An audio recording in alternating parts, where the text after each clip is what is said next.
quem não viu, né, eu procurei fazer de uma maneira bem didática, e quem já viu, para tipo assim, ó, né, é mesmo, vai ficar naquele, é mesmo, tá?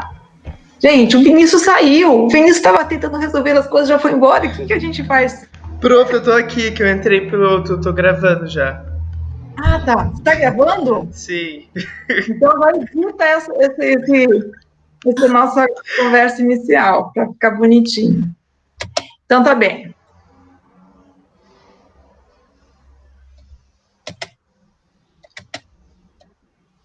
Eu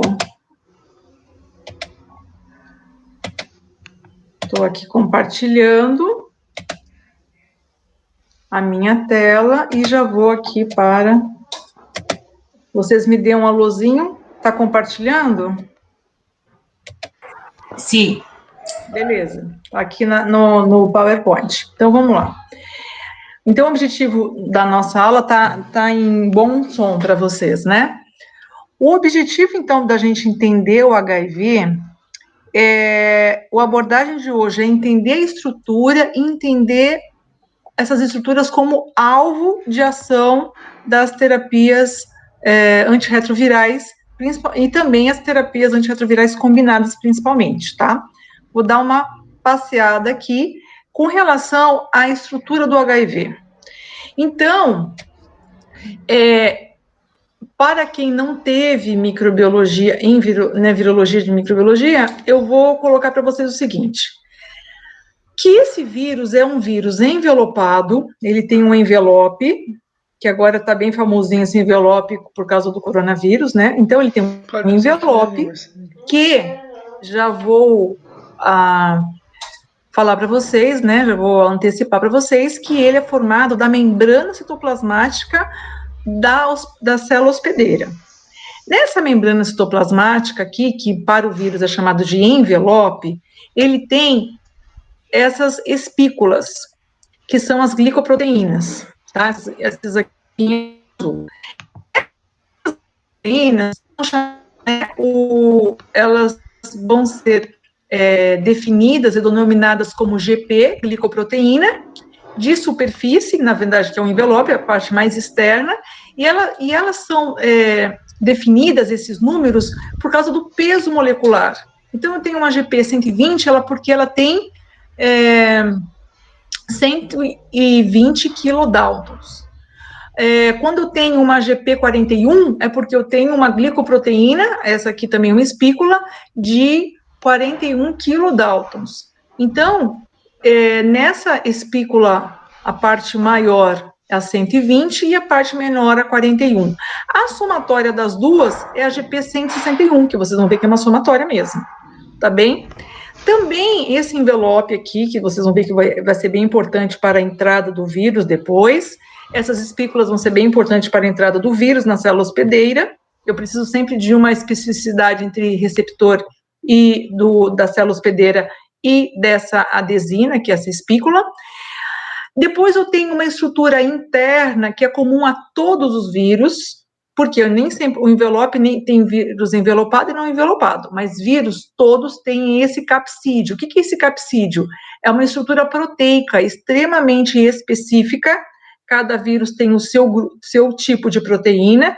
No caso, a proteína do HIV, ele é a proteína P24, que nós já entendemos que 24, por que se dá esse nome a ela, e também ele tem um material genético, lógico, que é o mais importante do vírus, né, por que é mais importante do vírus? Porque o objetivo do vírus é perpetuar esse material genético, que são duas fitas de RNA, tá? Então, tem o vírus de DNA e RNA. Isso tem a ver com virulência? Não, tem a ver com a evolução dos vírus. São duas fitas de RNA, e essas fitas, elas sempre estão separadinhas porque elas têm a mesma polaridade, são fitas de DNA, de RNA positivas. Então, elas não se atraem, não formam aquele noveladinho espiralado. E uma coisa que esse vírus tem, e que muitos vírus não têm, não é uma necessidade de todos os vírus, mas para o HIV ele tem 3 enzimas. Então, esses pretinhos aqui seriam as enzimas. Esse aqui perto do RNA seria a RNA polimerase, mas eu tenho a invertase e a protease. Por que os vírus trazem essas enzimas? Porque o seu hospedeiro não tem essa enzima. Então, se ele depender de uma RNA polimerase, de uma transcriptase reversa, né, para fazer o que ele precisa, vai ficar sem fazer, porque o hospedeiro não tem transcriptase reversa. Então, esse preto é a transcriptase reversa, não sei se eu falei isso para vocês, de transcriptase reversa, se eu falei o nome errado. E eu tenho também a enzima integrase, que vai integrar o material genético do vírus ao DNA, ao material genético do hospedeiro, considerando que o hospedeiro tem DNA e ele é RNA. E tenho a protease, que é uma proteína que faz a parte final da maturação de proteínas. Tudo bem? Então, quando, por exemplo, a gente vai falar assim, vamos fazer uma análise genética, né? Um PCR para HIV. E aí a gente faz os marcadores de GP120, ou se não, quando a gente faz análise de ELISA, quais são os anticorpos? Anticorpos anti-GP120, GP41, tá? Então, isso aqui vai estar no vírus, mas esse vírus, ele também vai ser degradado, então, na corrente sanguínea do paciente, vai ter esse material, essas glicoproteínas. Então, quando tem o paciente tem proteínas de HIV. Então, é porque ele tem circulante o HIV, né?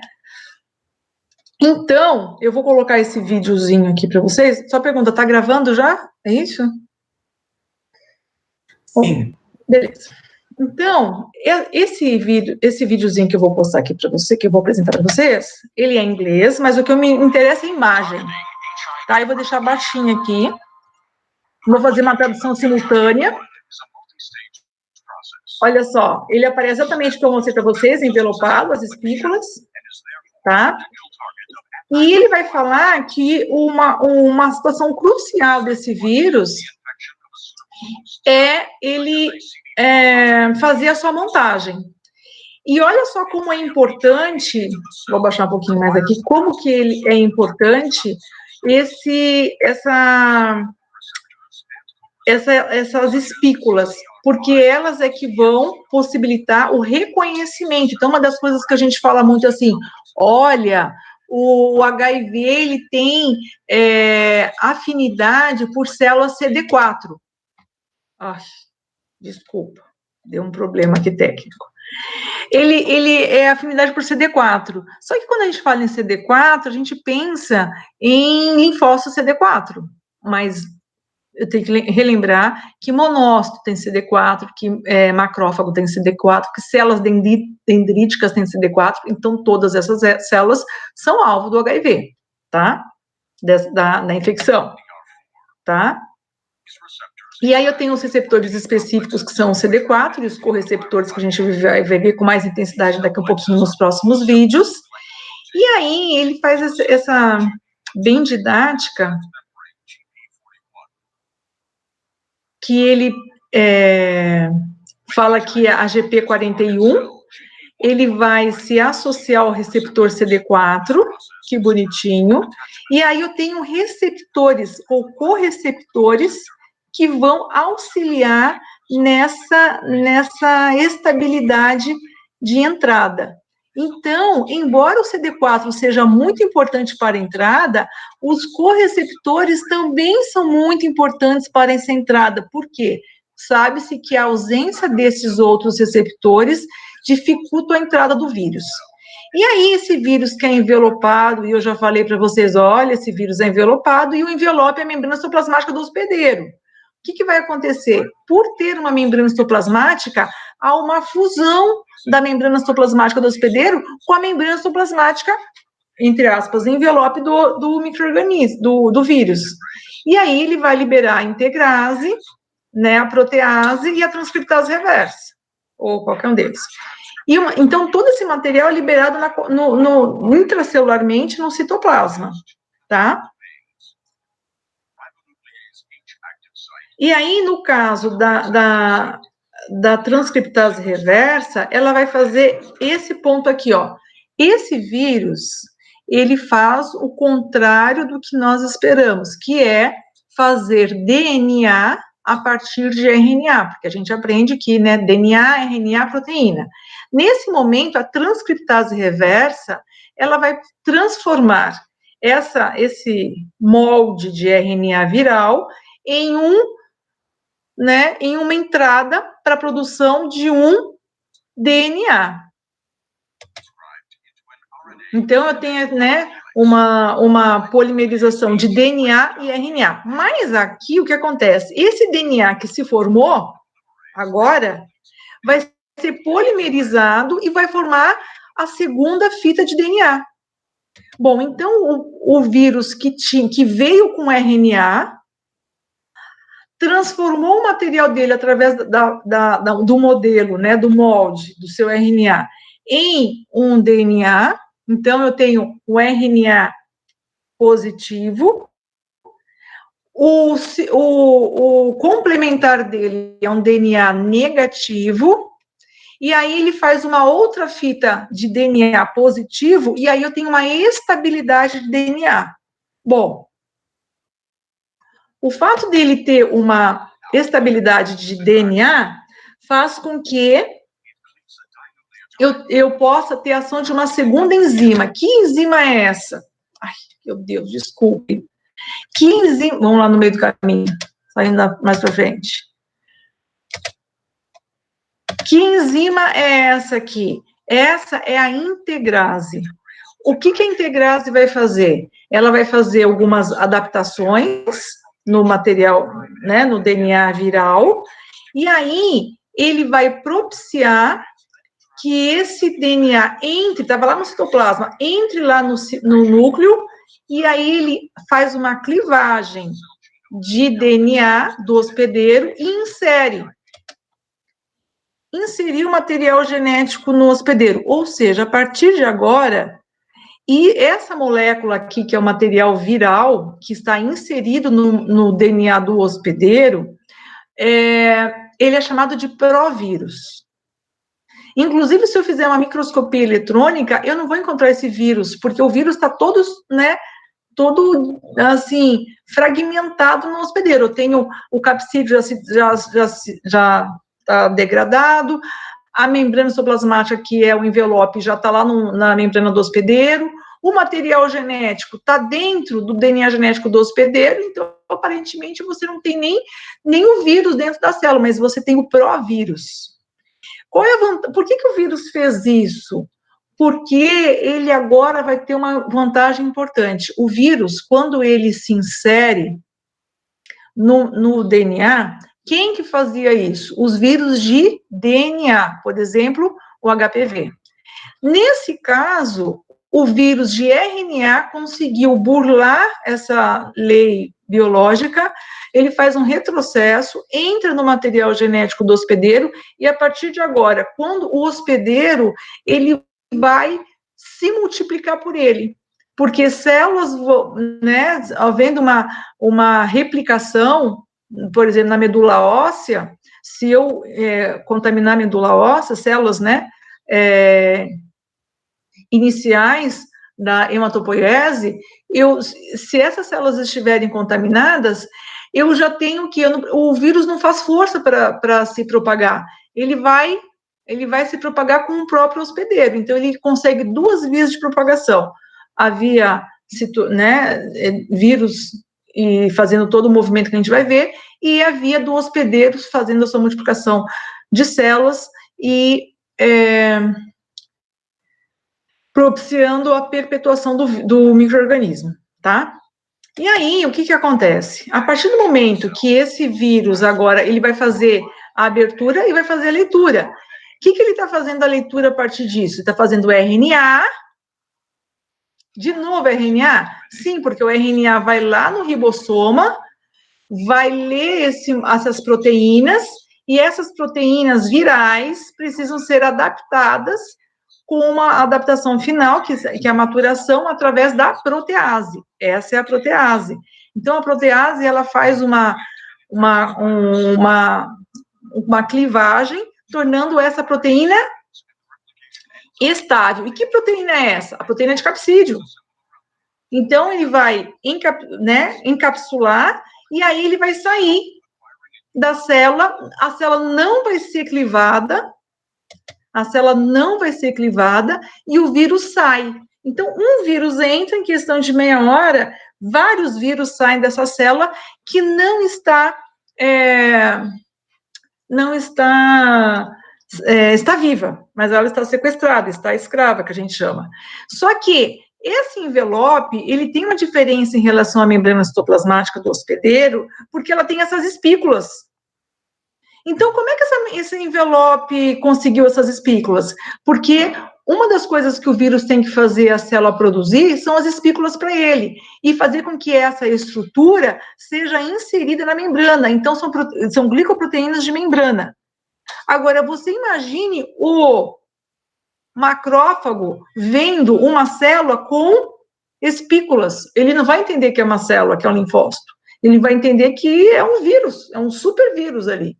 E aí ele vai fazer a eliminação dessa célula.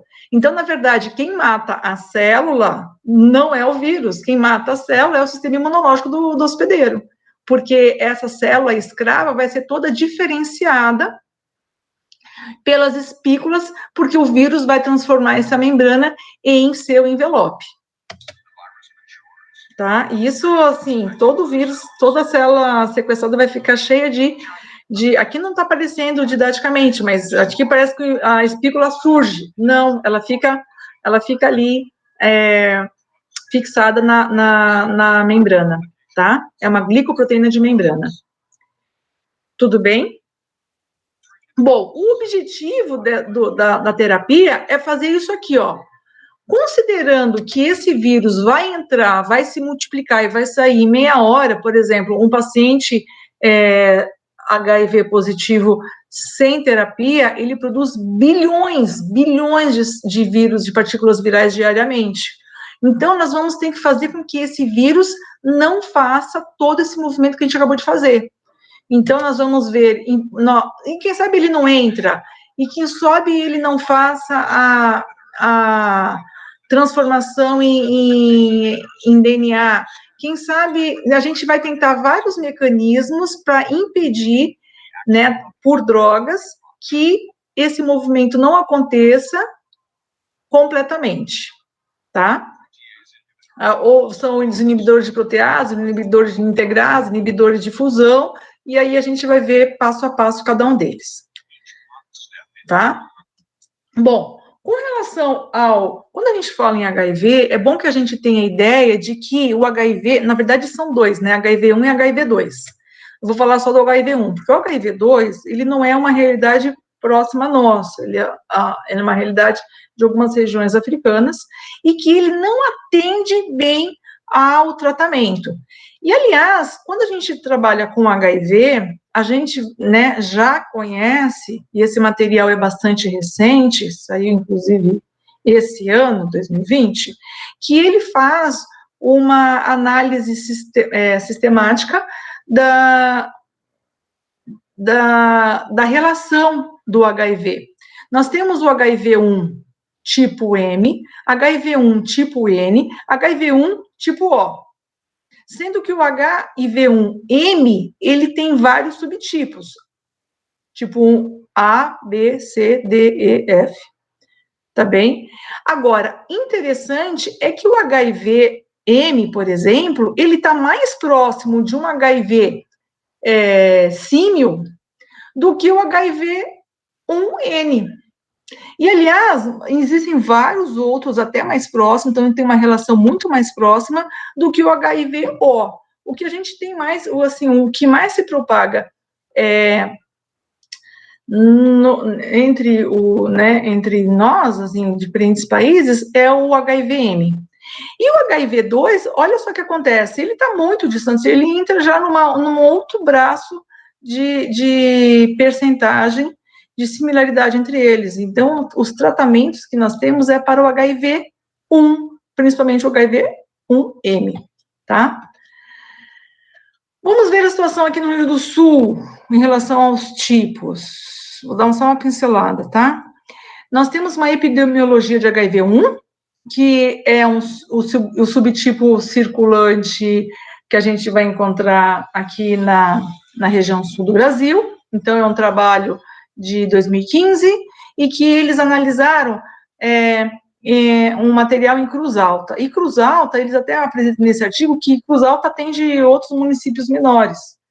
E quando a gente trabalha só com material de Cruz Alta e região, né, atendida, foram identificados, subtipos, principalmente subtipo C, depois o subtipo B, depois o subtipo F1, o subtipo D e o subtipo CRF. O que é CRF? São regiões de associação entre dois, por exemplo, ele é um pouco B e um pouco C. Nós temos vários CRFs. Por que é importante isso? Porque os vírus não se comportam da mesma forma, nem em termos de tratamento, nem em relação à sintomatologia, tá? Então, por exemplo, o subtipo C, ele é o mais propagado no mundo. No Brasil, nós temos o subtipo B e o C principalmente, mas principalmente o C e depois o B. E aí, eu peguei esse artigo aqui, também de 2020, que é entendendo o mecanismo desse drive, assim, eu vou transformar assim como dispersão do subtipo HIV-C.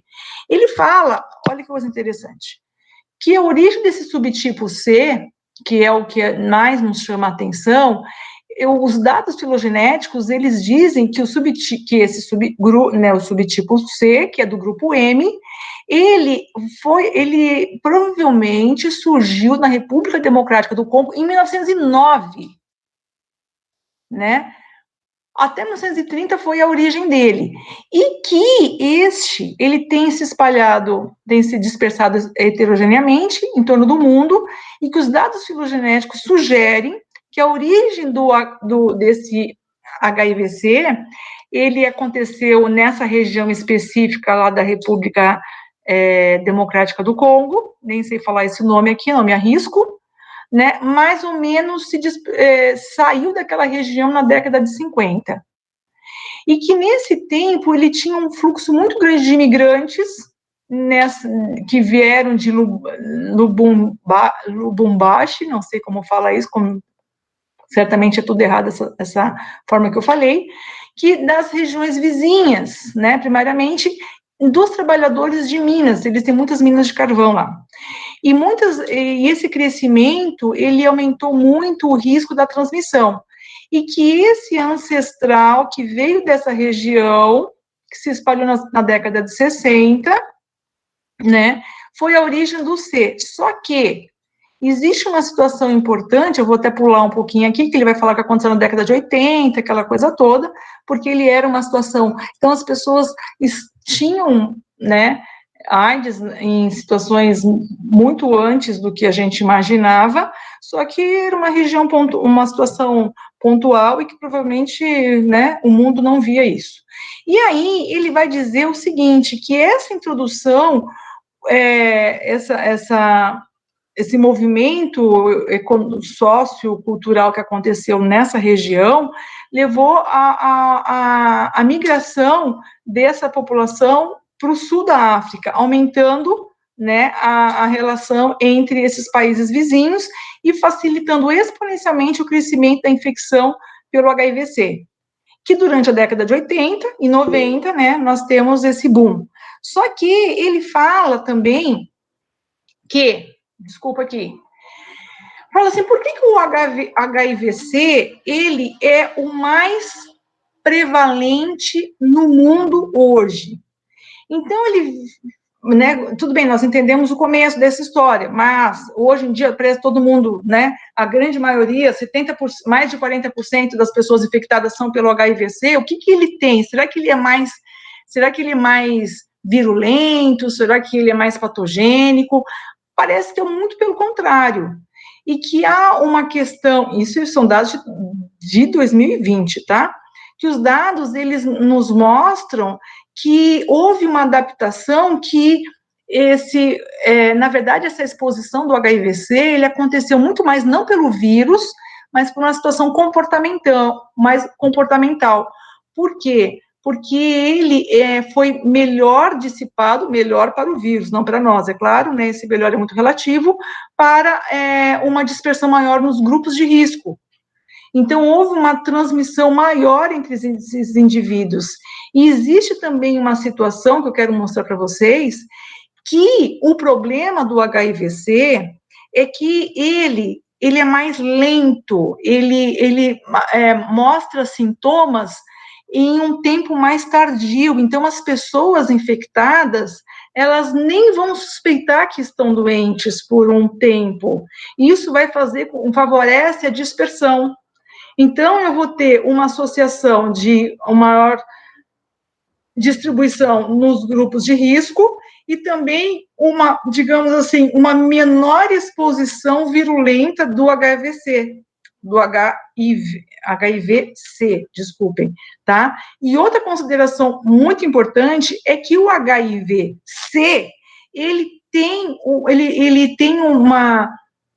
uma adaptação em tecidos, além das células linfáticas, ele também vai estar nas células linfóides em tecido genital e retal. Então, parece que ele não é tão dependente do CD4.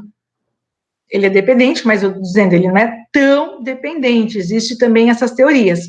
E há evidências atuais que sugerem que essa expansão rápida do HIV-C não é o resultado de fatores evolutivos do vírus, mas ele está relacionado à situação mais do hospedeiro, que é a população de risco, né, durante as mudanças do complexo sociopolítico.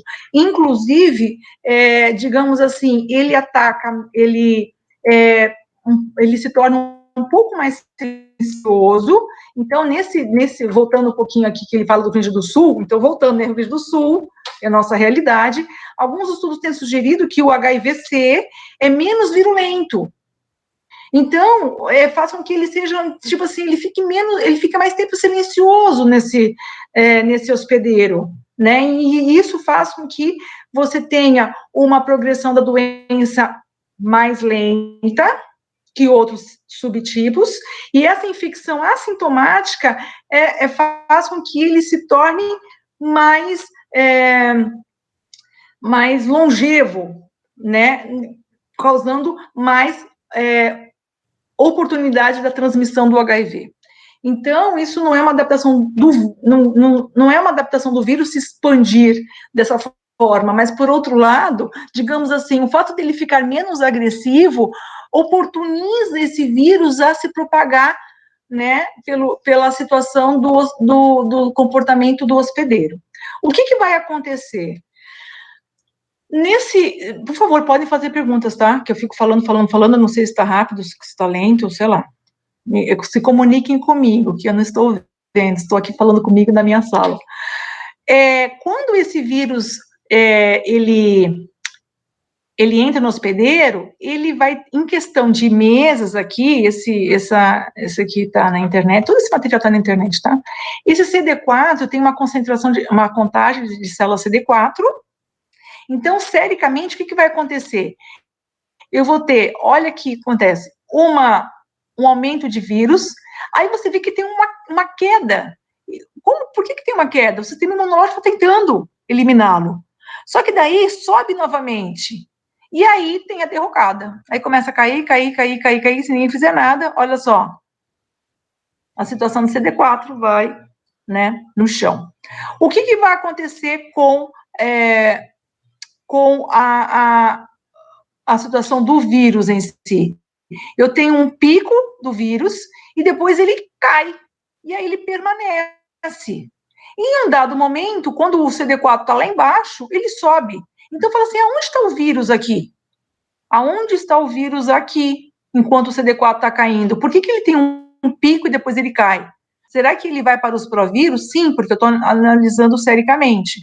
E aí, o que acontece? Os anticorpos anticorpos contra o quê? Contra o GP120, a espícula de entrada, tem esse aumento aqui, né? E aí, em um dado momento, eu tenho, lá pelo, 5 anos, se nada acontece, eu vou ter um aumento da carga viral, uma diminuição dos anticorpos. Mas por que eu tenho uma diminuição dos anticorpos?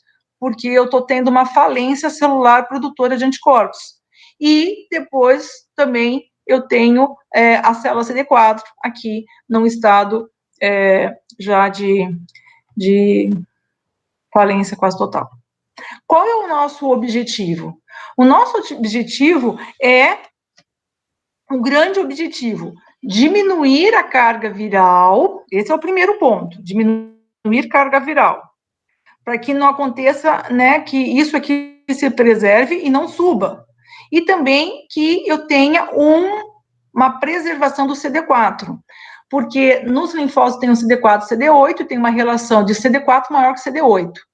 Quando a gente está tendo a situação doença, inclusive um dos marcadores é que o CD8 começa a ficar maior que o CD4, não porque ele cresce, mas porque o CD4 diminui. Então, proporcionalmente, eu tenho um maior número de CD8 em relação ao CD4 como marcador. Então, a relação é maior que 1 em relação ao CD4. O que é maior que 1? Se eu tenho 800 células CD4, eu tenho que ter menos células CD8. Agora, quando eu começo a ter mais CD8 que CD4, então a relação ele fica menor que 1, então isso é um mau prognóstico, porque as células CD4 estão sendo eliminadas. E quem vai eliminar esse CD4 não é o vírus. Quem elimina isso é o sistema imunológico. Porque ele entende que aqui CD4 não é mais CD4. CD4 é um baita de um vírus, cheio de espículas, gigantão, que ele vai lá eliminar esse material. Tipo assim, isso não me pertence, não é self, e elimina. Enfim, das terapias antirretrovirais, eu tenho 2 tipos de terapia. O block and lock, que é o que a gente tem como rotina. O que ele faz? Ele inibe a emergência dos ciclos virais, suprimindo a transcrição e mantendo o provírus em estágio latente. Tipo assim, ó, tem vírus, mas por favor, não infecte mais nada, fique aí provírus, fique provírus, fique provírus. E não se espalhe na corrente sanguínea, não ataque mais ninguém. Então, o objetivo é a latência perene, tipo assim, até o final dos dias. E que a gente tenha uma viremia indetectável. Agora, existe um outro grupo de pesquisadores que, entendem que a melhor situação, porque isso aqui nunca existiria cura, quer dizer, nunca não, existiria cura programadamente depois de 80 anos, mais ou menos, quando você limparia toda a medula óssea do paciente, mas, factivelmente, isso não aconteceria em tempo. Na terapia lock and kill, que seria isso? Quer dizer, desculpa, shock and kill, tipo assim, ó, você vai fazer com que todos aqueles provírus que estão lá, eles se exacerbem, voltem à circulação, e aí ele mata todo mundo de uma vez só. É muito arrojado isso, né? Então, a gente vai pensar o seguinte, uma aguinha aqui. Qual é o objetivo disso? Uma eventual cura.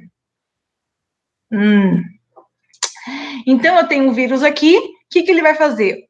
Quando ele entra, eu tenho, assim, ó, muitos linfócitos morrem, mas eu tenho um grupo de linfócitos que permanece.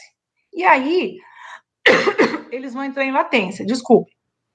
Quando você trabalha com o block and lock, tipo assim, ó, tá bom, todo mundo tá aqui, fica como tá, fica bloqueado, ninguém volta a ser vírus, só fica em provírus, e vamos vivendo a vida. O shock and kill fala assim, não, vamos fazer todo mundo voltar para a corrente sanguínea, vão matar todo mundo e acabou essa história. Não fica, o hospedeiro não fica mais com reservatório. Isso acontece no Brasil? Sim. Eu conheço só um pesquisador que faz isso, que é o doutor Ricardo Dias, lá da Unifesp, que ele, é meio conhecido por... saiu algumas reportagens dele, será que ele curou lá um paciente? que é um pesquisador que desafia o HIV, e ele trabalha justamente com isso. Ele vai falar, o pesquisador, doutor Ricardo Dias, é professor da Unifesp, que ousadamente resolveu encarar o HIV e combinar a terapia Shock and Kill. O resultante do trabalho foram apresentados recentemente lá no CROI, aquela coisa toda, enfim. Mas não é isso que nós vamos falar, nós vamos não trabalhar com o Shock and Kill, nós vamos trabalhar com o Block and Lock, quer dizer, vamos bloquear e vamos mantê-lo fechado. Para isso,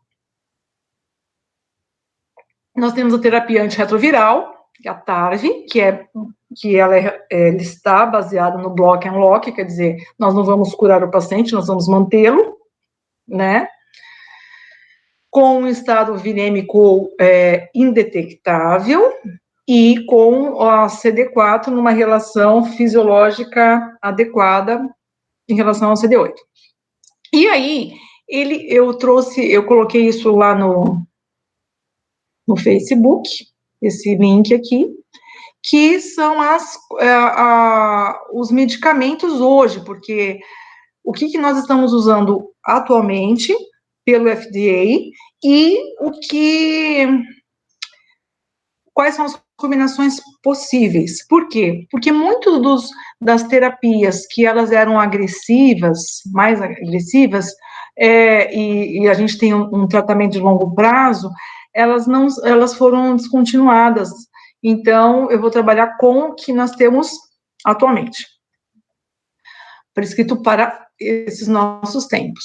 Então, vamos pensar o seguinte, que quando esse vírus, ele vai adentrar a célula, né, os mecanismos de multiplicação do vírus, eles vão ocorrer em etapas cruciais, por isso são oportunidades para inibição terapêutica dessa replicação.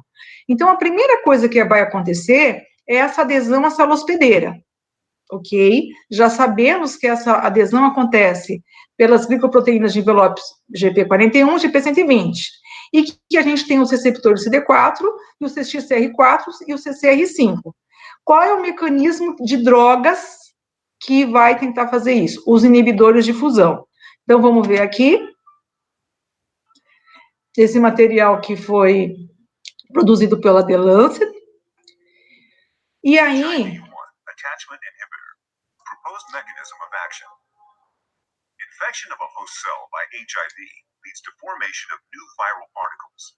Lembremos que o CD4 não é só linfócito.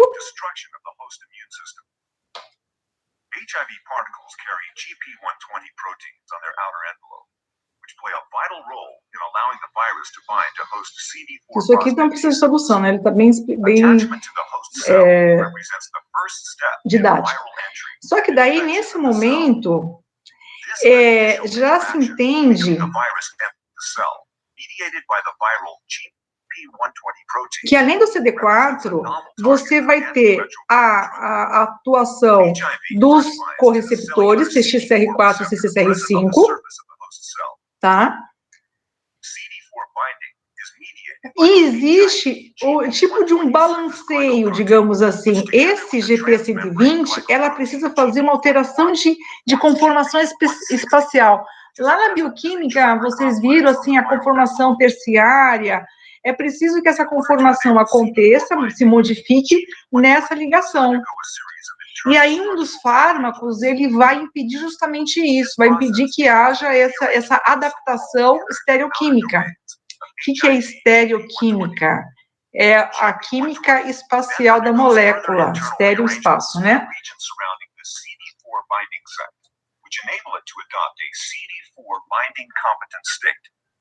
Once in the CD4 binding competent state, GP120 can bind to the CD4 cell.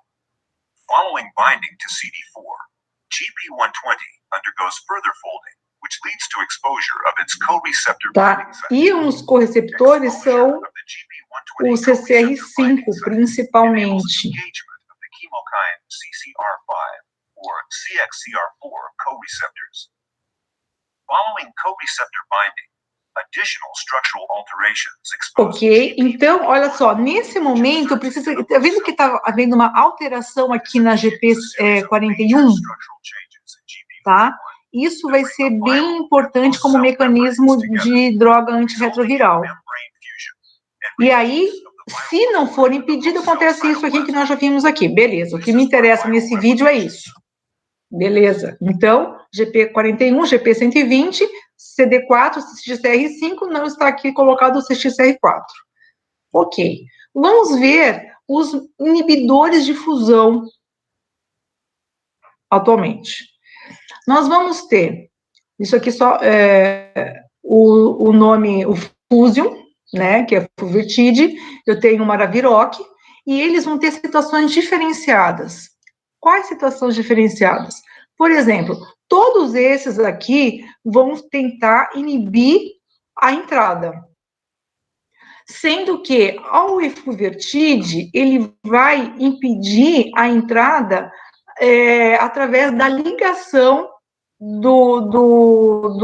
da GP41-120 com o CD4. Enquanto que o Maraviroc, ele é um mecanismo que ele não vai atuar no CD4, ele vai bloquear o CCR5, porque nós sabemos que os correceptores são muito importantes nesse processo. Então, eu tenho essas duas, o Efuvertide e o Maraviroc. Em 2020, surge essa droga também, então tem interessante que mostra os nomes, em julho, que surge o Fostenzavir, e o Fostenzavir, ele vai impedir o ataque da GP120, então ele é mais uma possibilidade de entrada, mas ainda atuando em CD4.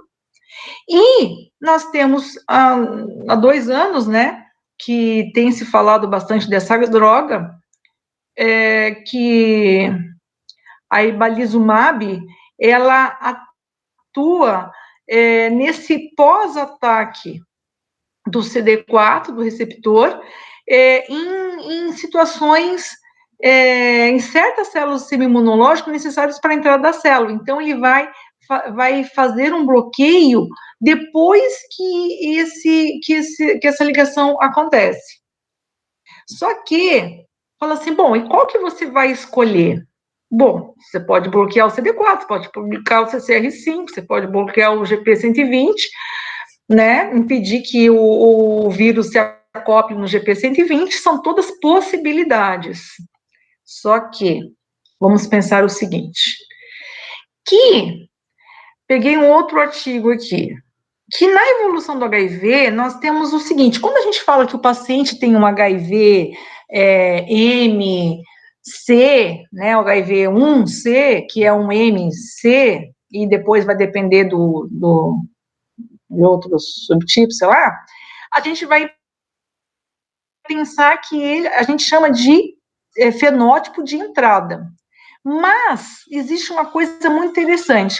Se um vírus, ele usa o CD4, e o CD4 está acabando, e ele tem que ficar nesse hospedeiro o resto da vida, não seria uma situação muito interessante que ele ficasse dependente de CD4, né? Porque ele usa CD4. Então tá, então quando o paciente zerar CD4, acabou o vírus, né? Não, infelizmente.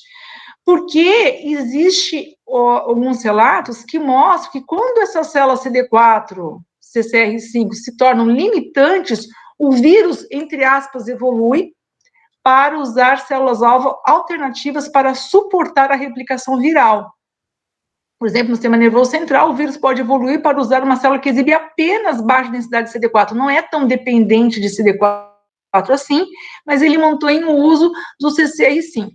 Então, eu desconheço, mas, por exemplo, eu gosto de usar como estratégia. Voltando aqui. Se eu tenho um paciente de recente, eu penso que, assim, vai impedir CD4 no início. Mas com paciente a longo prazo, muitas vezes você usar uma droga que impede o CD4, esse vírus já se adaptou, ele não está mais usando CD4, ele já está usando mais CCR5. Então, nesse caso, eu diria, como microbiologista, e não como infectologista, que o Maraviroc seria interessante. Não é que o vírus adquirir uma resistência ao efuvertide, é que ele não usa mais esse alvo de inibição para atacar. Então, tipo assim, o paciente não está sendo mais tão responsivo ao efuvertide. O vírus não fez nenhuma mutação. Ele não está mais usando o CCR5. Então, é bem importante a gente conhecer essa habilidade biológica do vírus e não ter a surpresa de longo prazo. Daí, nesse caso, eu acho que o Maraviroc seria mais interessante. Fala assim, por que você vai trocar um efuvertide pelo Maraviroc, se os dois trabalham como inibição de entrada? Porque são pontos diferentes para a mesma questão, de acordo com uma adaptação que já foi bem considerada. Não sei com relação, não sei, Augusto, você tem alguma informação sobre isso? Eu até ia pensar se interromper agora. É curioso, porque tanto o Maraviroc quanto o Efuvertida, ele costuma ser usada como resgate, né? Como todas as outras drogas se perderam, porque foram acumulando mutações de resistência e não se tem outra coisa para controlar, né? Não sei se tem... Eu tenho a impressão que a Efuvertida tem tipo, barreira genética baixa, né? De que facilmente ela é perdida também. Acho que ela é subcutânea, tem as questões de uso, né?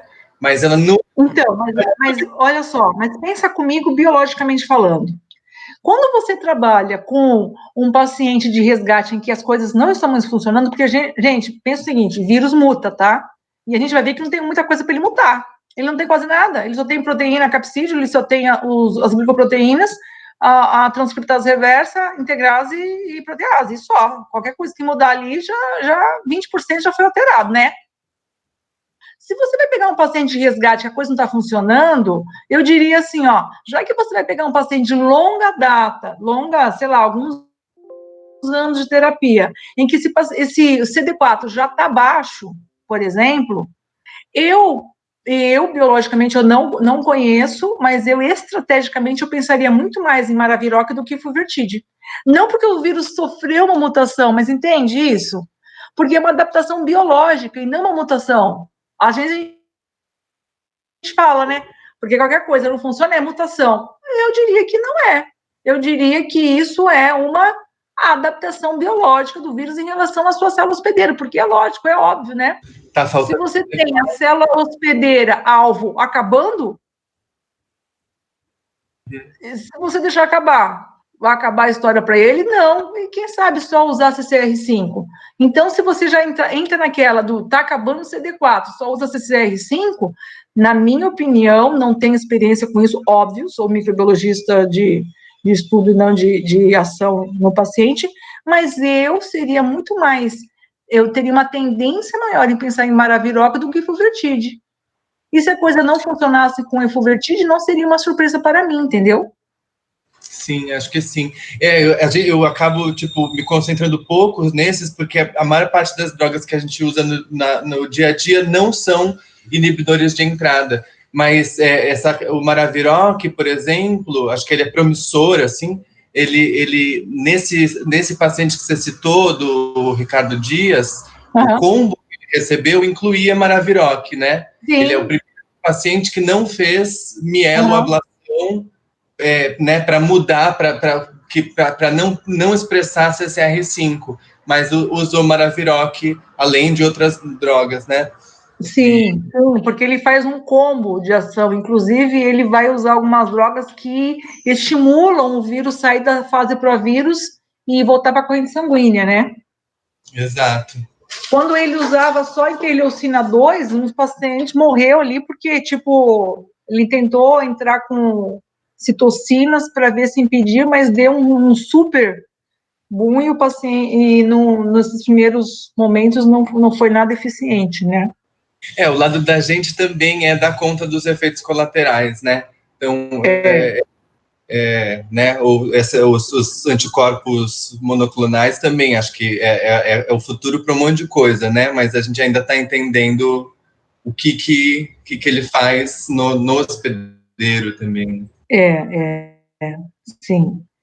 Bom, mas nesse primeiro momento o que eu queria mostrar é essas duas possibilidades para assim, em um futuro né, já que nós estamos olhando vou voltando para a biologia, porque quando você está lá na terapêutica fica difícil você pensar em toda a biologia, eu, né, contribuindo com a biologia, eu falaria, olha, dá uma olhada nisso, dá uma olhada que a gente conhece, que tem os fenótipos de entrada e os fenótipos de mudança durante o percurso biológico, porque vírus se adapta, e considerando que o CD4 está acabando, ele vai buscar outras oportunidades, considerando que ele não entra, esse CD4 é o alvo, mas CDCR5 também é alvo, como cofator, num dado momento aquilo não vira cofator. Então, quem sabe, numa situação de resgate tardio, Maraviroc eu pensaria melhor do que fulvertítico, e para mim eu pensaria, se você já está no resgate, e você está pegando célula que já está adaptada, talvez o fulvertídeo não seja, assim, tão eficiente, entende? Sim. Embora seja um mecanismo, tá? Muito Professor, bem. eu tenho uma dúvida daquele gráfico que tu mostrou faz agora um pouquinho de tempo, né? Esse daí mesmo. Quando a curva do vírus volta a subir, é porque está acabando a CD4, né? Como tu falou. E aí ele precisa se adaptar aí para outras células. É por isso, então. Como é que é? Quando acontece qual você fala? O vírus? Quando as células CD4 acabam, o vírus ele volta a subir. É por causa dessa adaptação para ele infectar outras células que tu acabou de falar, porque eu não tinha entendido essa parte muito bem. Não só isso, porque quando você tem aqui você já está caindo o CD4, esses vírus ainda estão provírus, eles ainda estão um pouco circulantes. Mas é que em um dado momento, quando, né, você já tem uma situação disfuncional aqui você já tem uma situação disfuncional, tipo assim, ó, olha a concentração que eu tinha que ter de CD4 e olha o que está acontecendo aqui, eu estou abaixo de 200, quando você está abaixo de 200, a situação já está, tipo assim, já está numa complexidade muito... Tanto é que isso aqui, ó, 200 é um marcador de um mau prognóstico. E mesmo assim você tem isso aqui. Você tem o vírus ainda se mantendo. Só que muitas coisas começam a alterar esse paciente em relação à ação da linha do hospedeiro. Esse vírus começa a usar outros sítios também, né? Então, eu tenho aqui uma complexidade de CD4, e esse aumento aqui, mas não só por isso. Não só por isso em relação ao hospedeiro. Porque aqui... assim, eu acho que pode falar. Posso acrescentar coisa? Por favor. Porque tem essa coisa de que a gente controla, né? Assim, no início da infecção, a gente controla um pouco a infecção, né? Tanto que se mantém por algum tempo esse vírus numa taxa mais média e o CD4 vai caindo paulatinamente, né? Uma certa hora falha mais a habilidade de controlar, né? E essa um pouco diferencia os pacientes, né? Esse tempo é muito variável. Tem o progressor lento, o progressor moderado e o progressor rápido, né? Que entra em AIDS mais rapidamente após a infecção, né? Então, acho que tem a ver um pouco com esse controle que a gente... de matar CD4, né? Mas de alguma forma, diminuir... Na verdade, você entra em AIDS aqui. A doença mesmo, você entra aqui. Que é quando você tem os comprometimentos sistêmicos. Aqui você está numa situação subclínica, mas isso aqui é sem intervenção, tá? Isso seria, assim, um andamento sem intervenção. Logicamente que quando você entra com intervenção, o que você quer é pegar esse vírus, jogar aqui para baixo, né? E pegar o CD4 e manter ele numa frequente aqui. Você quer isso aqui, você quer que a linha fique aqui, a linha rosa, e você quer que o vírus fique aqui embaixo. E aí mantém esse paciente pro resto da vida. Sem intervenção, você vai ter esse repertório. Entende? Isso aqui é, tipo assim, isso aqui assim, um decurso normal da patologia. Entende? E se você não fizer nada, aqui o paciente né, de cair CD4, por isso que a gente usa como marcador. Caiu de 200, você já tem o quê? As doenças oportunísticas, o paciente já começa a fazer vários processos infecciosos, e aí o paciente já entra com as pneumonias, com as Epstein-Barr, daí começa a exacerbar tudo isso aqui, aí o paciente é idético aqui. Entende? Embora eu tenha uma disfunção imunológica inaparente antes, claro. Né? Eu estava me confundindo, eu não estava entendendo por que o vírus voltava subindo, agora eu acho que eu peguei. Sim. Né? Aqui ele faz um provírus, aqui, assim, ó, em um dado momento, você, assim, o CD4 cai, é como se o vírus, ele entra no estado provírus e mantém uma taxa ali, não extrapola, mantém. Mas aqui você já tem um comprometimento, tipo assim, as doenças oportunistas começam a acontecer, e aí o paciente vai fazer vários, você vai ter CD8, CD4, vários chamamentos, inclusive para outras patologias, que o CD4 vai ter que atuar, só que o CD4 vai atuar como se ele está com provírus? Então, aí começam a acontecer vários episódios junto, né, para que aconteça essa volta virêmica. Tá? Tudo bem? Opa, sim, tudo bem. Voltemos a cá. Então, tudo bem, entendemos esses daqui, vamos tentar, agora fizemos a fusão, entendemos, eu já coloquei aqui o Gilbertide, Maraviroc, Fontesdavir, que não está no Brasil, e aí nós temos uma outra, bom, tudo bem, o vírus entrou. Então, se o vírus entrou, nós vamos ter que pensar o seguinte, o que o vírus vai fazer? O envelope, ele se integra à membrana plasmática do hospedeiro, há uma abertura do capsídeo e a produção do material genético. Qual material genético? O RNA vai ter que transformar em DNA, primeiramente uma fita DNA negativa, polaridade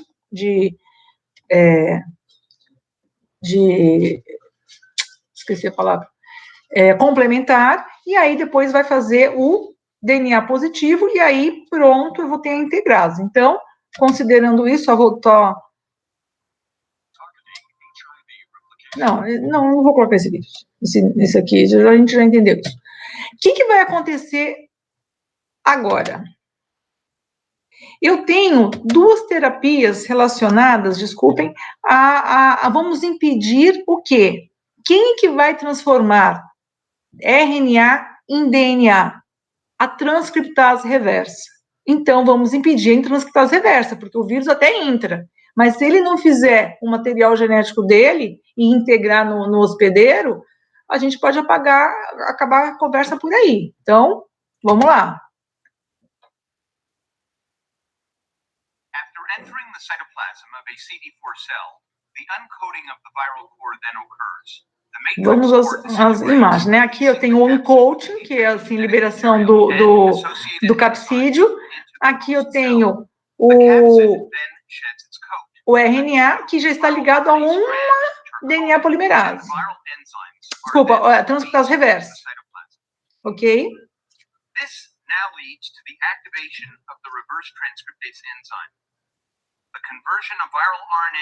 Quem é que precisa fazer isso? É a transcriptase reversa. O que ela vai fazer?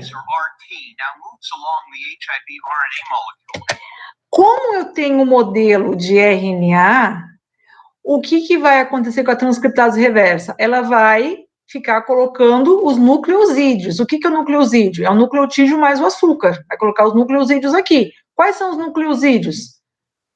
A adenina é a adenosina, a timina, a guanina, a guanosina, assim por diante, tá? Só que, o que eu vou fazer? Eu vou fazer um análogo. Em vez de eu colocar um DNA nucleosídeo real, eu coloco um nucleosídeo falso. Como assim? Ele é um açúcar, mas não é bem exatamente aquilo que era para ser. mas ele tem muita analogia molecular. Só que daí ele tem um bloqueio. A próxima molécula que entrar não tem espaço. E aí o que acontece? Para a formação do DNA. Então, eu tenho os inibidores de transcriptase reversa, análogos dos nucleosídeos. Certo? Entendemos. Vamos lá.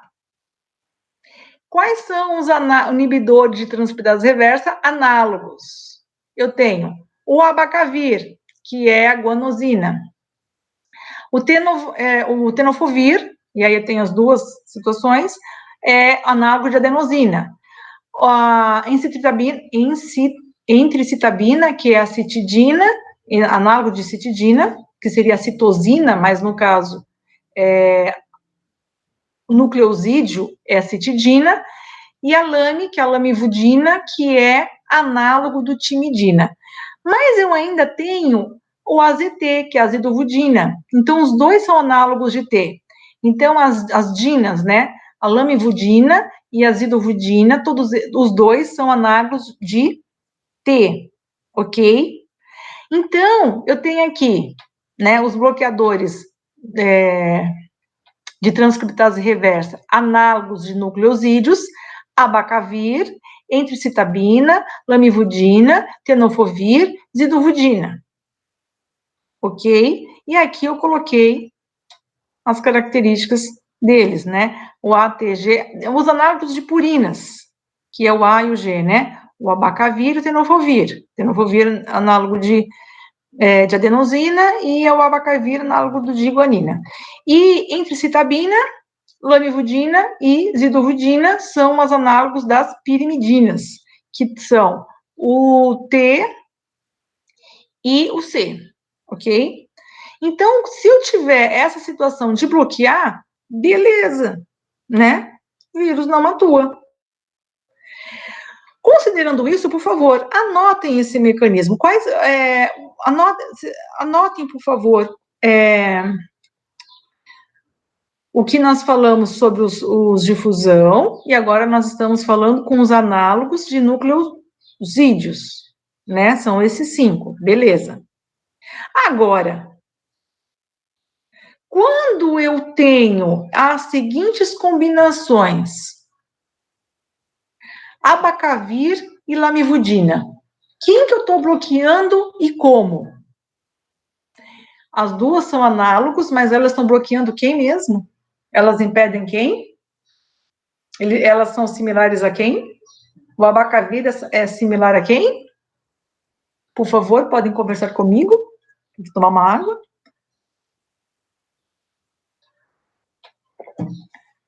Quem o abacavir é análogo? A guanosina. Então, quando eu tenho abacavir com lamivudina, na verdade, eu estou fazendo analogia, digamos assim, né, com dois mecanismos do mesmo movimento, só que em pontos diferentes. Tipo assim, quem vai fazer a ligação do A é diferente que vai fazer a ligação do T, né? Sim, é diferente do G. Então, vamos fazer uma associação de 2, porque aí a gente trabalha com uma situação menos favorável para mutações, certo? Certo. Agora, em 1997, olha o que aconteceu. Eu tenho associação lamivudina e zidovudina. Quem que lamivudina e zidovudina fazem analogia?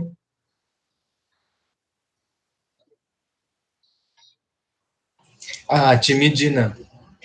Então, você percebe que é chover no molhado? Não é? Tipo assim, é timidina? Aham, e é outro, é inibidor de timidina. Ah, tá. Né? É um conceito de 97, conceito antigo, e que, tipo assim, talvez não seja a melhor escolha, porque se ele fizer uma resistência de uma, a probabilidade de fazer resistência para o outro é meio grande, né? Entendeu? Então, em um tempo anterior, a gente até pensava nisso, mas veja bem, em 2018, Vamos fazer uma associação de lamivudina com tenofovir. Quando eu faço associação de lamivudina com tenofovir, eu estou pensando em fazer associação de quem com quem? Quais são as analogias? Os grupos de coloca no caderno, anota. Qual é a analogia de lamivudina e tenofovir? Ai, gente, vamos voltar? Por favor, façam as anotações. Olha só, lame com teno, né? Então, eu tenho essa associação adenosina-timidina, certo? Agora, existe a terceira possibilidade, que é quando você tem a tríade, né? Que é o trizivir. Por que trizivir? Porque ele vai tentar bloquear 3 nucleosídeos. O abacavir, que é o G, né? Lamivudina, que é o T, e o zidovudina, na verdade, ele está fazendo o quê? É um 3 que, na verdade, parece 2, porque os dois funcionam juntos, né? Tá bem? Agora, quando a gente trabalha com isso, a gente fala assim, então, quando a gente faz uma associação de 2, é para impedir que haja mutação nesse 2, porque tudo bem que o vírus vai mutar 1, mas mutar 2 já é meio difícil. Então, nós temos o quê? Linhagem do HIV com resistência múltipla da África preocupa especialistas. Como assim? Um número significativo de soropositivos na África está infectado com linhagem do HIV, vírus causador da AIDS, já sabemos, resistente tanto a remédios mais antigos quanto os mais novos, com mutações antes se achavam incompatíveis. Diante disso, cresce a preocupação dos especialistas com a disseminação dessas linhagens, que pode prejudicar a meta global de controlar a epidemia até 2030. Então, como assim? Um estudo publicado na Lancet com 712 pacientes, desse estudo mesmo, o que aconteceu? Nós tivemos uma associação, pensava que as mutações para resistência aos análogos de timidina eram incompatíveis com as mutações para resistência ao tenofovir. Mas agora vemos que o HIV pode ser resistente a ambos ao mesmo tempo. Então, eu tenho resistência aos análogos de timidina e adenosina. Não entra, ele não impede. Tipo assim, como que pode acontecer isso? Aliás, cadê o videozinho? Não tem o videozinho. O que ele faz? A timidina estranha entra e ele retira. E aí ele continua se multiplicando. O A entra, estranho, né? O análogo entra, e o vírus, a transcriptase reversa percebe que ele é estranho e retira e continua se multiplicando. Então, você tem a resistência a essa associação. Isso é uma associação bastante preocupante, porque a gente tem as associações hoje que a gente espera que isso não aconteça, né? Tudo bem? Bom, considerando esse ponto, e se a gente utilizasse bloquear a própria ação da transcriptase reversa e não usar as peças que ela usa? Vamos impedir a transcriptase de atuar. Então, são quem? Os inibidores de transcriptase reversa não análogos aos nucleosídeos. Desculpa, está escrito nucleosídeos, mas é nucleosídeos, tá bem? Que são os NNRTIs. Onde nós temos os NTRIs, e aí nós temos os NN, que é os não nucleosídeos inibidores de transcriptase reversa. Quem seriam esses? O doravirina, o efavirenz, que eu acho que o efavirenz ele é o mais famosinho desse grupo, não sei se é o mais usado, não sei, seria? Augusto? O efavirenz, ele era a primeira linha até 2000 Sim, porque ele é uma droga de 98, né? Só que ele né, acho que a nevirapina também é um pouco usada, as outras novas, né? Porque o que acontece é que você tem assim, as drogas vão envelhecendo. Por exemplo, nevirapina é de 96, efavirenz é de 98. e elas eram as drogas iniciais. Mas o que aconteceu hoje? Não dá muito para usar, porque os vírus se adaptaram, e aí nós temos que entrar com os mais recentes. Por exemplo, Doravirine hoje, né? Seria mais interessante aqui, né? Quer dizer, eles vão fazer quase a mesma coisa, mas o Efavirenz ainda, né, Nevirapina, eles são mais famosos porque eles são os mais antigos, né? Eles estavam nos protocolos. Sim. Desde muito, mas ainda a gente tem os protocolos associados. Eles não são usados sozinhos, claro. Ninguém usa sozinho. Grande parte dos pacientes que talvez ainda estejam em Efavirenz, né? Essas trocas não acontecerão totalmente. O problema do Efavirenz é que ele tem efeitos neuropsiquiátricos, né, principalmente ligados ao sono, ao humor, que são muito presentes no início, que depois se estabilizam, mas que se percebe que melhoram depois que as pessoas param, né, mesmo que elas não se queixam. Então é super importante buscar ativamente esses sintomas e para caso precise testar. E outra curiosidade dele é que ele é muito alta a resistência a ele, né? Porque ele tem meia-vida bem mais longa do que o tenofovir e a lamivudina, por exemplo. Então, quando as pessoas param por efeitos colaterais, provavelmente, ele fica agindo, ele não é suficiente para replicar, para impedir replicação maciçamente sozinho, e ele tem barreira genética baixa, né? Poucas mutações causam resistência. Então, o número de pessoas com resistência a efavirenz talvez seja dos maiores dos antirretrovirais. E aí o que acontece? Quando você tem uma pessoa que tem um vírus que é resistente a efavirenz, porque é de um uso mais antigo, esse vírus entrando em contato com uma outra pessoa, ele já entra efavirenz resistente, né? Então, mesmo que pessoas que nunca utilizaram efavirenz, mas na verdade houve um hospedeiro em um momento aqui que fez o uso descontinuado e houve uma adaptação do vírus, né? E aí esse vírus se propaga adaptado, né? E o fato de você ter poucas mutações que chegam na resistência é muito complicado, porque você espera que o ideal seria que o paciente fizesse o uso pro resto da vida, né? Certo? Então, aqui eu tenho como que os resistentes ao nucleosídeos fazem.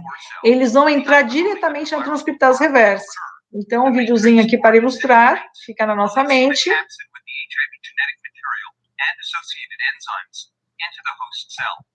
capsid then sheds its coat.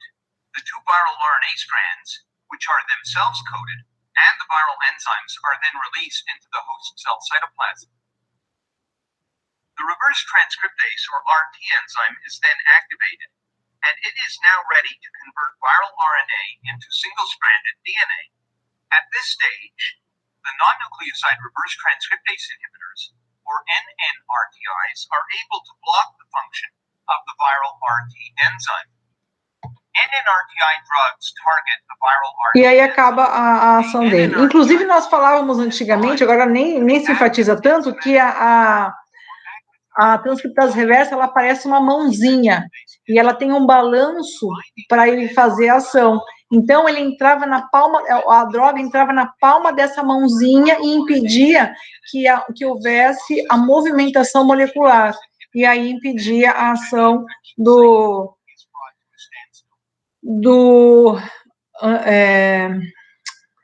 vírus em si, né?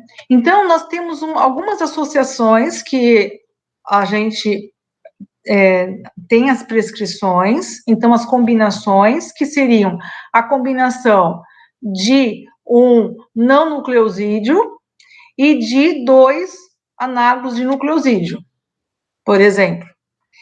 Mesmo que a gente fale assim, mas o efavirenz, né, ele vai ter uma resistência uma maior suscetibilidade à resistência, né? Em 2006, a gente pensava em efavirenz mais entricitabina e mais tenofovir, mas, na verdade, nós temos em 2018 o efavirenz, a lamivudina e o tenofovir juntos, né? Que é a medicação da SINF, tá? Ou efavirenz, lamivudina, tenofovir também, que é o SINF-LO, mas daí vai depender de concentração, essas coisas todas, tá? Então, eu vou pensar assim, o tenofovir é resistente, é o análogo D, a lamivudina análogo D, e efavirenz, daí eu trabalho com eles juntos. Então, a SINF, né, entra com essa medicação. E a tripla é uma medicação já antiga, 2006, que trabalhava com efavirenz, tenofovir e entricitabina. Vê que a forma é a mesma, só muda a analogia entre esses dois aqui, tá? Entre lamivudina e entricitabina. Tudo bem? Ninguém me pergunta porque tem diferentes tipos de tenofovir, né? Mas vamos indo. Bom, tudo bem. Então, mecanismo com algumas resistências, aquela coisa toda, mas por falar assim, tá bom. Então, a transcriptase reversa, a gente passou por ela. Mas o problema não é a gente fazer integrase? Tem que integrar isso. E se a gente não integrar no material genético? Daí vai ficar difícil também. Então, vamos impedir a integração do DNA viral com o DNA da célula hospedeira. Desculpa, que não é viral, que é DNA viral ao DNA da célula hospedeira, no caso não viral por enquanto, que seria a integrase. Então, enquanto isso, eu tenho aqui o raltegravir, né, para mim facilitar, integração, dolutegravir e raltegravir, que são os dois inibidores de integração do material genético nesse exato momento aqui, então ele não forma provírus, tá? Então, por exemplo, na terapia de choque, tem o uso do dolutegravir, por quê? Porque eu vou fazer com que esse material, os provírus, voltem para a corrente sanguínea e eu não quero que eles se reintegrem. Então, eu preciso usar o dolutegravir, tá?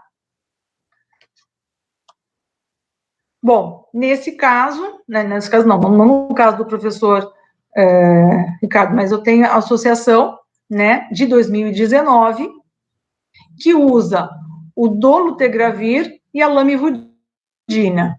O que eu espero? Inibidor de integração e associado a um análogo. Por falar nisso, o análogo de lamivudina é análogo de quem mesmo? Será? Vocês já se perderam aqui? Não sei. Inibidor de protease. Bom, e ao final, eu preciso fazer proteínas para o meu capsídeo, né? O P24, né? E as glicoproteínas também, né? Glicoproteína e P24, são as duas proteínas que eu tenho que fazer. Certo. E mais as minhas enzimas que eu preciso mandar para fora. Eu preciso fazer minha transcriptase reversa, eu preciso fazer a minha integrase, eu preciso fazer a minha... qual que eu falei? Transcriptase reversa, integrase e as proteases. Eu preciso, inclusive, fazer proteases. Então, eu tenho os inibidores de maturação dessas enzimas que preparam outras maturações de enzimas. E aí eu tenho esse ponto aqui.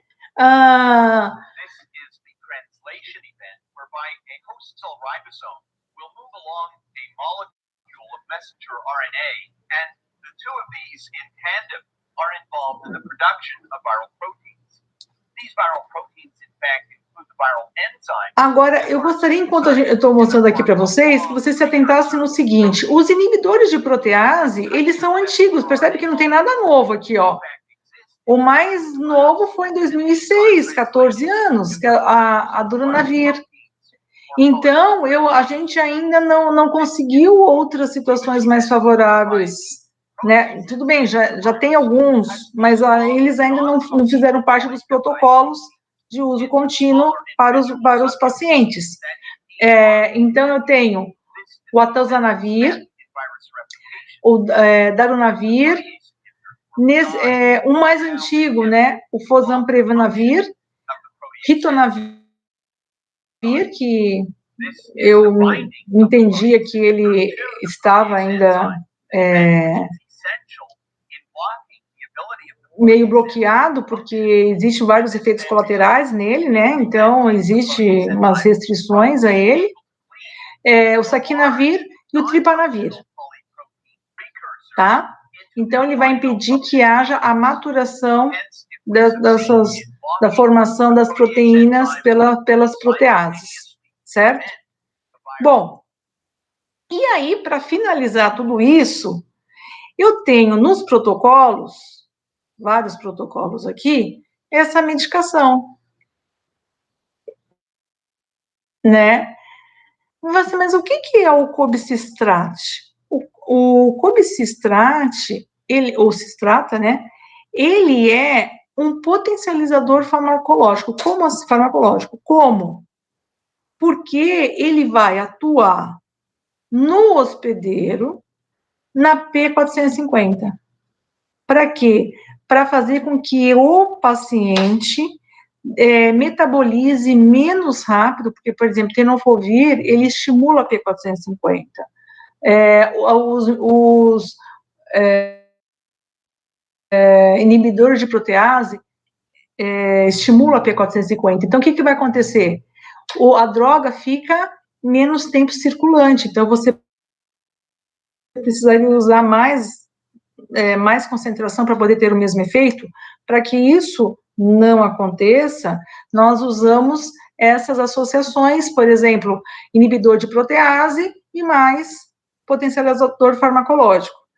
No caso, por exemplo, para quando eu vou usar? Para tenofovir, por exemplo, interessante que se use, para que você não tenha, né, ativação de metabolização de longo prazo. Então, cobicistat e tenofovir, ele é bastante interessante, tá? E os inibidores de protease, enfim. Com isso tudo, eu coloquei aqui todas as combinações que nós temos hoje liberadas pelo FDA. E aí, né, você olha para isso e fala assim, entendi o protocolo. Entendi porque ele está usando efavirenz, lamivudina e tenofovir. Ele vai trabalhar com o quê? Ele vai bloquear a transferase reversa de maneira não análoga, aqui análogo, né? Análogo de A, aqui análogo de T, beleza, entendemos. Então, eu pergunto para vocês assim, quando a gente tem uma combinação de cobicistat e darunavir, qual é o mecanismo, então, que nós estamos trabalhando? Nós estamos trabalhando com? B. Alguém discorda do Augusto? Nada como uma plateia atuante, né? Meu Deus do céu. Deixa eu só falar. Vamos lá. Isso, aí depois a gente cria. A gente tá ficando professor traumatizado. A gente fala assim, se fala para os grilos, né? Vamos ver. E essa. Tá bem. Beleza. E essa combinação? Darunavir, cobicistat, entricitabina e tenofovir, alafenamina. Nossa, professora, mas era tenofovir alafenamina mesmo? Tem certeza? Não era um nome outro diferente do tenofovir? Qual é a diferença desses tenofovirs? Será?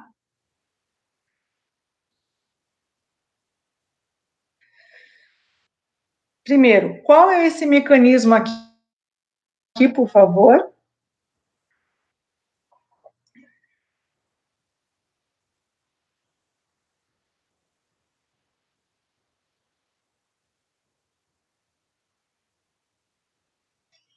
Quer dizer, na verdade, não é um mecanismo. Qual é essa estratégia?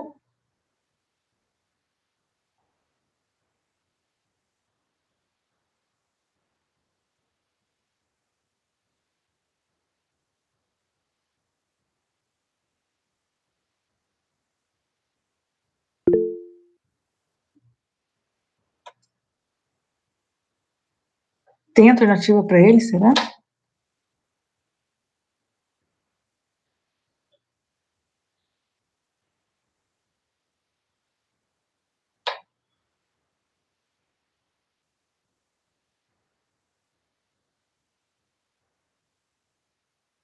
Vocês não vão responder? Eu tô aqui esperando, gente. É tudo que eu tenho pra... Por favor, vocês não... Augusto, não responda. Por favor. Qual é a alternativa disso? Qual é a estratégia?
E aí? Alguém? É? Alguém mais? Quem falou E? Eu não lembro o que é o entricitabina. Na verdade. Quem seria entre citabina? Quem dá mais? Quem dá mais? Olha, eu vou te dar um macetinho. Ele é um análogo. Sim.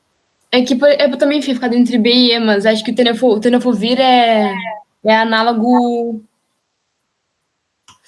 A, né? É análogo de A. E entre citabina, esse si ajuda. Não que Genial, genial! Não é? Esse si ajuda. Tá? Facilita, né? Porque é tanto nome diferente, mas ajuda. Ok? Agora, sem nenhuma possibilidade, qual é a combinação efavirenz, lamivudina e tenofovir?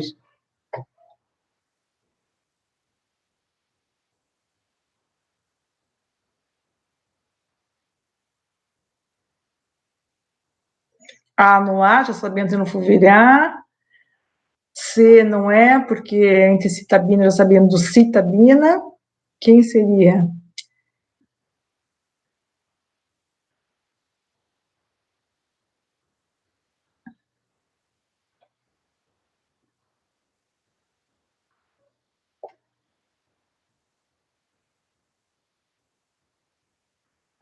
Tá, mas peraí, qual é a diferença desse tenofovir, disoproxila e o outro? Desse, com esse? Do... Alafetamida? Isso. Tá, vamos ver assim, ó. O lanivudina, ele parece o zidovudina, né, o AZT. Os dois são análogos de T, tá? Com relação ao tenofovir, o disoproxila, é o seguinte, primeiro veio esse aqui, tá? Só que ele tem, ele tem como efeito colateral alguns problemas renais. Então, o que se faz quando você tem o tenofovir na forma alafetamida é que ele entra, ele fica menos circulante, ele atua mais intracelular, porque é um mecanismo intracelular, óbvio, né? Não é um mecanismo de fusão. Então, ele é um medicamento que vai impedir intracelularmente a transcrição. E aí, transcrição reversa, né? Claro. E aí se entende que essa formulação ela é menos concentrada, ela se mantém menos concentrada circulante e fica mais intracelular, e ela, por isso, a longo prazo, ela causa menos efeitos colaterais renais. Então, ela acaba sendo uma proteção de disponibilidade, de disponibilização em relação ao hospedeiro, embora façam a mesma coisa. Tá? Bem. O TAF é realmente uma novidade, a gente ainda não tem aqui, e deve estar, né? Porque ia ser uma opção importante. O tenofovir, a gente vai provavelmente falar depois também, porque ele está no tratamento da hepatite B, né? Sim. Então, é comum que esses pacientes precisem de drogas com menos efeitos colaterais. Exatamente, porque são drogas de longo prazo, então você precisa minimizar muito essa concentração sérica e, ao mesmo tempo, manter a efetividade. Então, o TAF, ele é uma aposta de que, né, os protocolos se atendam, e o FDA já assume o protocolo de TAF, né? Sim, é que ele ainda é muito mais caro, né, porque ele tem todas as patentes, o tenofovir já foi perdendo patentes, já é... Outra coisa... O tenofovir, ele é uma droga velha, digamos, mas é que ele não era a escolha, porque a gente pensava nos análogos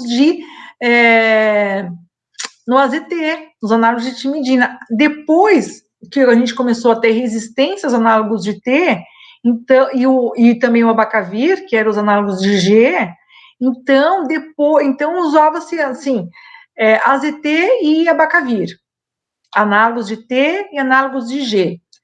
Aí, quando a gente começou a ter resistência, porque você viu como a gente, nesses últimos anos, as combinações aconteceram muito, por quê? Por causa das resistências. Então, vamos trabalhar com né, a gente tem que trabalhar em ondas. Então, nós temos que ter a onda né, do tenofovir, que ele vai pegar o análogo de A, que era o análogo menos, e a intricitabina, análogo de C, que a gente passou muito tempo usando os análogos de T e análogo de G. Agora nós estamos mais utilizando os análogos de A e de T. O mesmo mecanismo, só que agora o que a gente... Por que eles falavam assim? A gente esperava que os vírus não fizessem resistência dos antigos. Quem são os antigos? Os análogos de T. Que a gente trabalhasse agora com aquelas drogas que os vírus foram menos tempo expostos. Então, os análogos, né, o tenofovir, que é um análogo, né, por isso você faz assim, a associação, tenofovir e intricitabina, duas situações que nós tínhamos como ferramenta, mas eram um pouco utilizados para ver assim, vamos pegar os novos, já que dos T's eles estão resistentes, e dos G eles estão resistentes, então vamos pegar os A's e os C's, né, então sempre a estratégia de causar novidades para o vírus. Você falou do ritonavir, né? E o cobicistat, eu não vejo nos trabalhos internacionais, mas aqui não vejo usar. Mas a gente usa o ritonavir em quantidade menor, né? Para fazer justamente isso, para aumentar o nível sérico do inibidor de protease que vai estar ativo mesmo, né? Sim, tá. Mas ele tem que ser em doses bem pequenas por causa dos efeitos colaterais, ele acaba sendo um potencializador, né? Mas sempre junto, acho que raramente se dá inibidor de protease sem o booster, sem o ritonavir, porque essa coisa dos efeitos colaterais que é a questão também, né? Eu tenho a impressão que o tenofovir foi sendo escolhido, porque mesmo tendo possível efeito colateral renal, ele tem melhor perfil do que o AZT, melhor do que o abacavir também. Ele já normalmente tem menos efeitos colaterais, né? Ele tem duas coisas que facilitam para ele, né? Porque favorece, não facilitam.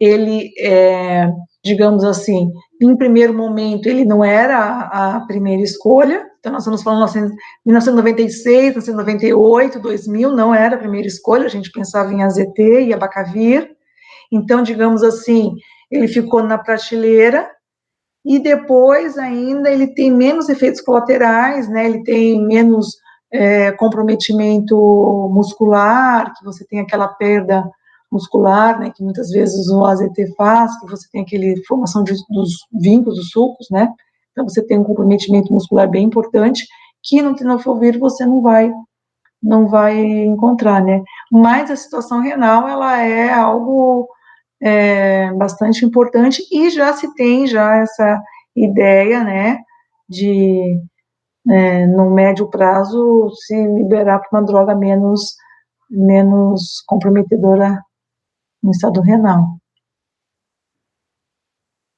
Certo? Gente, eu tenho só 8 pessoas aqui, essa é a minha contribuição.